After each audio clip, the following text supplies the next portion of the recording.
સાવલીના ભાદરવા ગામે મહારાણા પ્રતાપની ભવ્ય પ્રતિમાનું આગમન થયું। ક્ષત્રિય સમાજ દ્વારા ભવ્ય સ્વાગત અને પૂજા અર્ચના સાથે પ્રતિમાને આવકારવામાં આવી। શકરદા હાઈવેથી ભાદરવા સુધી વિશાળ રેલીના રૂપમાં આગમન કરાયું, જેમાં ગામના હજારો લોકો હાજર રહ્યા। ઉપસ્થિત લોકોને મહારાણા પ્રતાપના શૌર્ય અને યશની યાદ અપાવી પ્રેરણા મળી। 14 જૂનના રોજ ભાદરવા સ્ટેટ અને રાજસ્થાનના રાજવી પરિવારના અગ્રણીઓની હાજરીમાં પ્રતિમા સ્થાપનાને અનાવરણ કરવામાં આવશે। સમગ્ર કાર્યક્રમમાં ક્ષત્રિય સમાજ અને સ્થાનિક વસ્તીનો ઉમદા સહયોગ જોવા મળ્યો।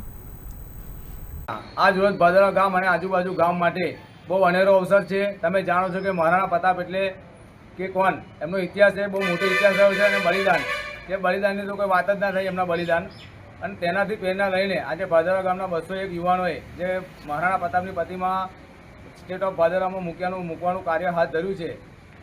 અને તેના ભાગરૂપે આજ રોજ સાકરદા ગામથી ભાદરવા ગામ સુધી ભવ્ય રેલીનું આગમન રાખેલ હતું। તેમાં આજુબાજુ ગામના દરેક યુવાનો, માતા, બહેનો બહુ મોટી સંખ્યામાં જોડાયા।